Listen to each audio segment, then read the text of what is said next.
Bonjour mes amis, que Dieu vous bénisse tous, que le Saint-Esprit, au nom du Seigneur Jésus, vienne sur tous ceux qui participent à cette retransmission. Que cela soit maintenant, plus tard, n'importe quelle heure, du jour, de la nuit, du jour de cette année, que le Saint-Esprit vienne rénover votre foi pour que vous puissiez être rénové dans vos forces spirituelles, pour que vos forces spirituelles vous donnent les conditions de vous maintenir élus. Que Dieu vous bénisse au nom du Seigneur Jésus-Christ. Voyez, mes chers amis, nous sommes en train de parler au sujet de ce que Jésus a dit.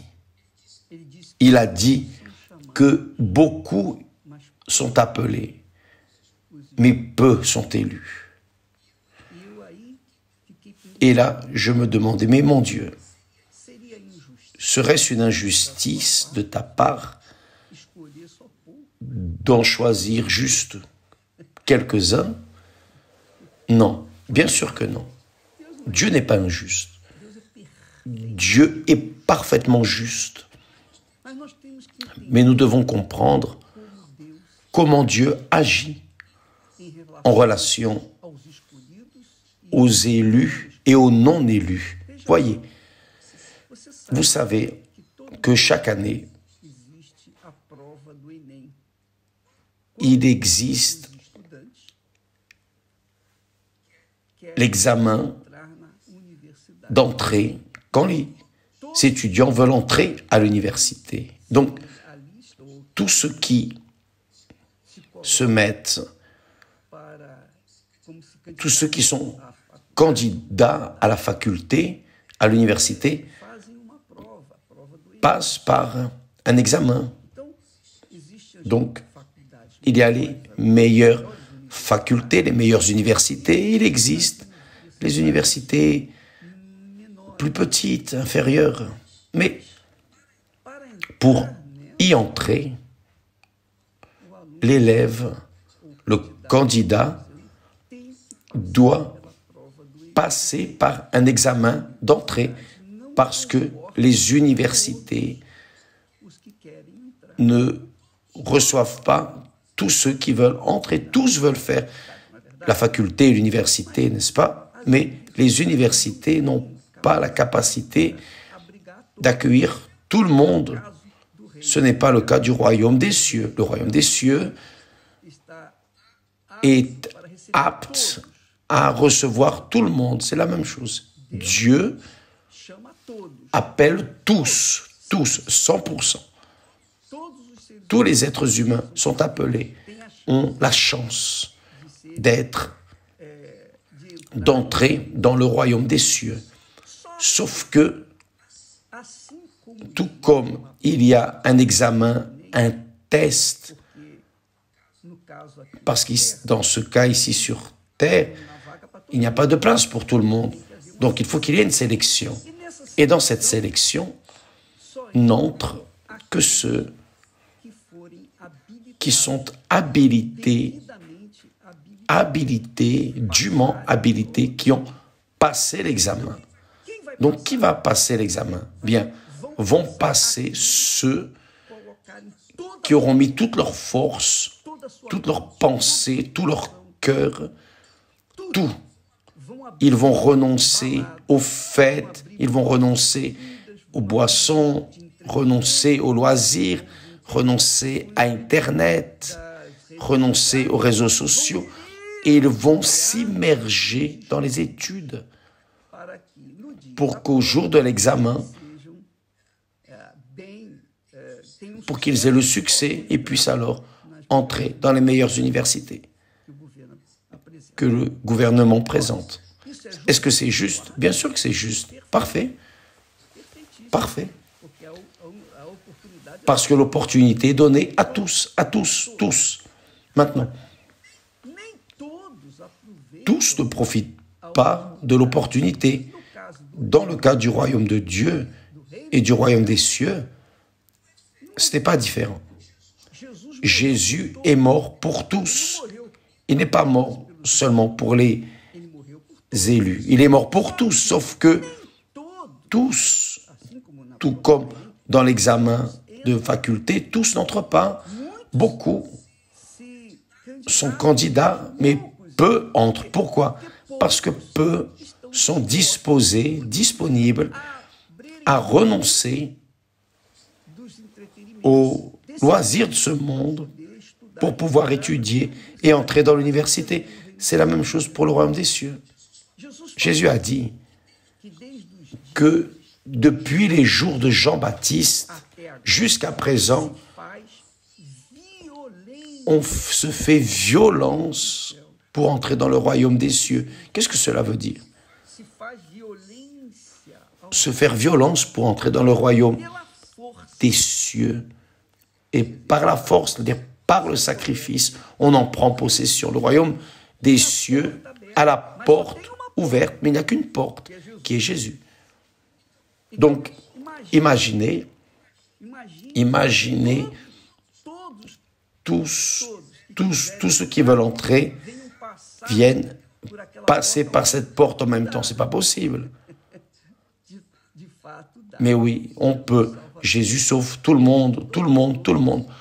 Tous ceux qui sont disposés aussi à mourir pour ce monde. C'est le baptême dans les eaux. Le baptême dans les eaux, la personne librement et spontanément dit « Je veux mourir pour ce monde et vivre pour Jésus. Je veux crucifier ma chair. Je veux faire violence à ma volonté, à mon cœur, faire violence à mes désirs pour que je puisse entrer dans le royaume des cieux. » Donc la personne, évidemment, qui croit dans la parole de Dieu, elle reçoit la foi pour croire dans la parole de Dieu. Cette croyance dans la parole de Dieu lui donne le courage pour mourir pour le monde et vivre pour Jésus. C'est cela. Donc, les élus, ceux qui entrent par la porte qui est Jésus, sont seulement ceux qui véritablement ont la foi pour renoncer à leur volonté, à leur jeu. Ces personnes veulent réellement laisser d'être seigneurs d'elles-mêmes et veulent servir, elles veulent servir le Seigneur Jésus, être des instruments du Saint-Esprit. Elles veulent être des vases d'argile, mais remplis du Saint-Esprit. Donc, cette condition est ce qui est proposé aux personnes qui sont dans le monde. Tous ont le droit d'être sauvés, mais tous ne seront pas sauvés, bien sûr. L'apôtre Paul voyait que la chose est si forte que l'apôtre Paul dit qu'il souffrait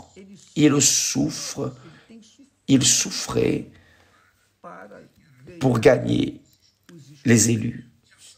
Ils sont déjà élus, mais il doit leur amener l'évangile, souffrir pour emmener l'évangile aux élus parce qu'ils vont l'accepter, accepter le Seigneur Jésus, accepter la proposition de se faire violence à leur volonté, faire violence à leurs désirs, faire violence à leurs fêtes, faire violence à leurs vices, faire violence à toute leur chair, mourir pour ce monde, pour atteindre la vie éternelle. Donc, là, nous pouvons voir la différence entre les appelés et les élus. Qui sont les appelés? Tous. Qui sont les élus? Ceux qui, une fois croyant dans l'Évangile, acceptent, se soumettent à être serviteurs du Seigneur Jésus et paient le prix pour cela. font violence à leur propre volonté, font violence à tout et mettent le Seigneur Jésus à la première place dans leur vie. Ce sont des personnes qui permettent que l'Esprit de notre Seigneur Jésus vienne régner dans leur cœur. Plus eux-mêmes, mais le propre Dieu. Donc, quand la personne réellement se laisse emmener par cette foi qui exige du courage, et Dieu donne la foi, la foi vient par le fait d'écouter la parole de Dieu. Il donne la foi, mais tous n'utilisent pas la foi pour prendre possession du royaume des cieux. Beaucoup utilisent la foi juste pour prendre possession des choses de ce monde. Alors, ils restent en arrière, naturellement. Tout comme les 10 lépreux. Des 10, un seul a voulu le royaume des cieux. Donc il a été élu.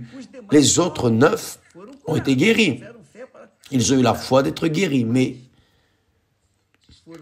ils ont été rejetés parce qu'ils n'ont pas voulu suivre la foi dans le Seigneur Jésus. Avez-vous compris, mes amis? Donc, les élus, ce ne sont pas ceux qui ont de la chance. Non, pour Dieu, il n'y a pas de chance.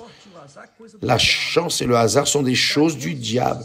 Pour Dieu, il y a la chose suivante. Tu obéis à ma parole, tu as foi et courage d'obéir à ma parole, alors tu es un élu. Tu deviens élu. Tu passes le test. Tu es éprouvé et approuvé. Mais si tu as la foi pour prendre possession du royaume de ce monde, alors tu vas rester en arrière. Tu ne vas pas passer. Tu vas rester en dehors. Tu n'es pas un élu. Donc, mes amis, les élus se font élus. Se font élus. Ils sont approuvés comme élus. Pourquoi? Parce qu'ils ont la foi pour sacrifier leur ego, leur jeu, et se mettre dans la position de serviteur de Dieu. Je veux servir le Seigneur. Parce qu'ici sur terre, vous pouvez servir vous-même toute la vie. Mais là au ciel, là dans le ciel, n'entre personne qui soit Seigneur. Il n'y en a qu'un qui soit Seigneur. C'est le Seigneur Jésus-Christ. Donc au ciel, tous devront le servir. Tous serviront librement et spontanément et avec plaisir de servir notre Seigneur Jésus-Christ. Donc, mes amis, je sais, évêque, mais j'ai mon travail, j'ai ceci. Vous pouvez avoir ce que vous voulez, vous pouvez donner toutes les excuses, vous pouvez trouver toutes les excuses que vous voulez, d'accord. Mais si vous êtes élu, vous payez le prix. Vous vous immergez, vous plongez dans la parole de Dieu. Et alors, la parole de Dieu vous donne la foi qui va vous donner le courage d'assumer une position de serviteur, de servante, ici dans ce monde. D'ailleurs, aujourd'hui, comme cela arrive tous les mercredis, nous avons la réunion des enfants de Dieu, des élus, de ceux qui veulent se maintenir dans la foi ou de ceux qui cherchent le salut de leur âme, non de leur corps, mais de l'âme. Une fois sauvant leur âme, leur corps sera libre. Que Dieu vous bénisse tous au nom du Seigneur Jésus et que cette parole vienne être éclaircie par notre Seigneur Jésus-Christ, par l'Esprit de Dieu. Parce que je me sens, sincèrement, je me sens comme ça, très inefficace, insuffisant pour expliquer tout ce que Dieu m'a donné. Qu'il vienne alors vous expliquer et éclaircir pour vous quelle est la volonté de Dieu pour vous qui avez été élu et pour vous qui n'êtes pas élu, pourquoi vous n'êtes pas élu? c'est vous qui décidez être élu ou non, d'accord? Que Dieu vous bénisse tous et à demain au nom du Seigneur Jésus. Amen.